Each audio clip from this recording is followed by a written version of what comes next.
हाँ हाँ ठीक है, ठीक है, ठीक है, समझ गया मैं, होता है ऐसा। ठीक है, आप बैठ जाइए।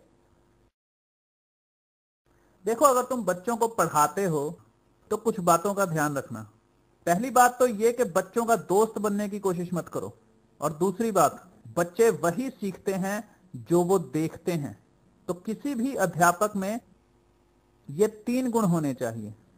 पहला गुण है स्थिरता, दूसरा है गंभीरता, और तीसरा है अखंड वक्ता होना। स्थिरता से अर्थ है तुम्हें वन मूड पर्सनैलिटी बनना होगा। ऐसा नहीं चलेगा कि एक पल में तुम बच्चों के साथ मजाक कर रहे हो और दूसरे पल अचानक तुम्हें याद आता है कि मुझे तो अनुशासन भी बनाकर रखना है। तुम्हारा व्यवहार स्थिर रहना चाहिए। तुम किसी भी एटीट्यूड में रहो, स्थिर रहो। तुम्हारा व्यवहार बार बार बदलना नहीं चाहिए कि एक बार तुम बड़े सख्त टीचर बन गए हो, अनुशासन प्रिय, और बड़ी सीरियसनेस के साथ बच्चों को पढ़ा रहे हो, और दूसरे पल मजाक कर रहे हो कि बच्चे कहें कल तो सर बड़े गुस्से में थे, आज सर का मूड ठीक है। ऐसा नहीं है कि तुम सोमवार को राम हो और बुधवार को शाम हो। नहीं, आपका व्यवहार ऐसा नहीं होना चाहिए कि कभी राम बन के कभी शाम बन के चले आना, प्रभु जी चले आना। व्यवहार का उतार चढ़ाव तुम्हारी छवि एक बावले प्रोफेसर की बना देगा। लोग आपकी बातों को आपकी छवि यानी इमेज के आधार पर ही सुनते हैं या अनसुना करते हैं। और यदि तुम्हारी छवि एक शांत और गंभीर शिक्षक की है, जो कि किसी भी अध्यापक का सबसे अनिवार्य गुण है, तो बहुत बढ़िया बात है। तुम्हें शांत और गंभीर बने रहना चाहिए। हो सके तो भावहीन चेहरा रखो, अपने चेहरे के स्वामी बनो। तुम्हारे चेहरे की मांसपेशियां तुम्हारे कंट्रोल में होनी चाहिए। जब भी किसी बच्चे से कोई बात करो या उसे कुछ समझाओ तो तुम्हारा चेहरा गंभीर होना चाहिए। गंभीर चेहरे को देखते ही सुनने वाले की मानसिकता ध्यान से सुनने की स्थिति में आ जाती है।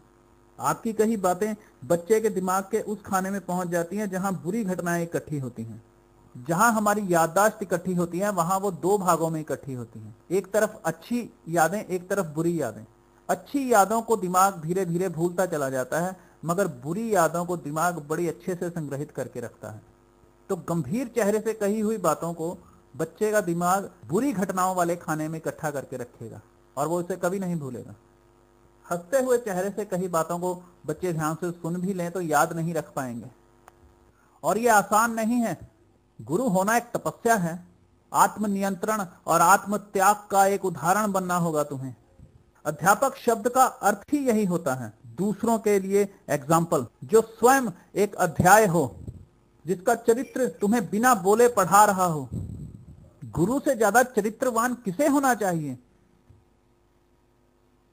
मैं फिर दोहरा दूं, तुम लाख चीखो चिल्लाओ, अपने अनुभवों की कहानियां सुनाओ, मगर बच्चे वही सीखते हैं जो वो तुम्हें करते हुए देखते हैं। याद रखना, लोग कानों से नहीं सीखते, लोग आंखों से सीखते हैं। उनकी आंखें जिन तस्वीरों को दिमाग तक पहुंचाती हैं, उन तस्वीरों के आधार पर व्यवहार का निर्माण होता है। शब्द कमजोर हथियार साबित होते हैं। लोगों को बातों से इंप्रेस करने की कोशिश मत करो। जो दिखता है उसका प्रभाव उसी वक्त व्यवहार में उतर आता है। तुम्हें नजर आना होगा एक सशक्त मार्गदर्शक के रूप में। यहां मैं समझा दूं कि बच्चों का दोस्त बनने की कोशिश मत करो। आजकल एक नई मानसिकता चल निकली है कि टीचर और स्टूडेंट आपस में मित्रों की तरह रहते हैं, बाप बेटा आपस में मित्रों की तरह रहते हैं। ऐसी गलत फहमी है कि इस तरह आपको एक दूसरे को समझने में मदद मिलेगी। नहीं, यह बेवकूफी है। इतिहास गवाही देता है कि चांडाल्य सम आचार्य क्षत्रिय जन्मते, कि चांडालों जैसे आचार्यों ने ही क्षत्रियों को जन्म दिया है। आपके पिताजी या दादाजी आपको बताते होंगे कि हमारे गुरुजी बड़े सख्त हुआ करते थे, हाथों में डंडा होता था और चेहरे पर आतंक, और शायद वो स्कूल के आखिरी दिनों में कभी हंसते थे। जब रिजल्ट का दिन होता था तो आप उस गुरु के चेहरे पर कोई मुस्कुराहट देख सकते थे, तो वो तुम्हें हंसकर विदा करता था कि अब तुम जाओ। मगर ट्रेनिंग के दौरान कौन हंसता है? गुरुओं के हंसते हुए चेहरे नहीं होते। तुम्हें कॉलेज के किसी कोने में भी हंसते हुए नजर नहीं आना चाहिए। तुम्हें अपने साथी प्रोफेसरों के साथ भी अटखेलियां करते हुए नजर नहीं आना चाहिए। अपना व्यवहार गंभीर रखो और स्थिर रखो।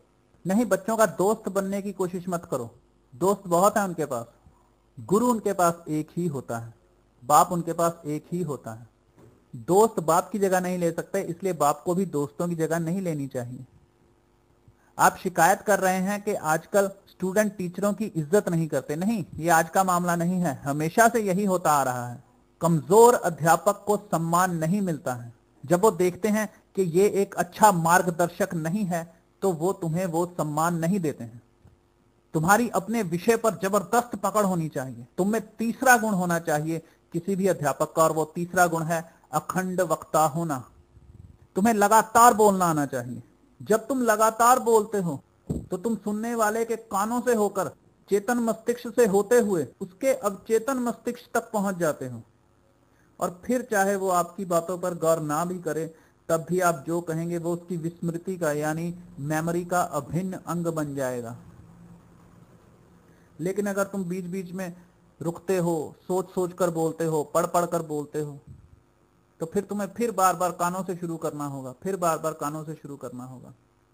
तुम सामने वाले के अवचेतन मस्तिष्क तक पहुंच ही नहीं पाते। तो एक अच्छे अध्यापक का सबसे ताकतवर गुण अखंड वक्ता होना, लगातार बोलना। और जब तुम लगातार बोलते हो तो तुम सुनने वाले को लगभग सम्मोहन की स्थिति में पहुंचा देते हो। शिष्टता इकलौता ऐसा विषय है जिसे आप बोलकर नहीं समझा सकते। किताबों में या ब्लैक बोर्ड पर डायग्राम बनाकर नहीं सिखा सकते। आपको स्वयं शिष्टता की जीती जागती मूर्ति बनना होगा। बच्चों के सामने ऐसा व्यवहार करो जैसे कि बाहरी घटनाओं का तुम्हारे बेसिक बिहेवियर पर कोई असर नहीं होता। हालात चाहे कुछ भी हो, तुम हमेशा सम्मानजनक व्यवहार करते हो। आपका बच्चों पर क्या प्रभाव है यह आपको अब पता नहीं चलेगा, लेकिन 3-4 साल बाद जब वो लौट कर आएंगे तो वो आपको बताएंगे कि सर हम आपकी बॉडी लैंग्वेज और आपके पढ़ाने के तरीके से जबरदस्त प्रभावित थे।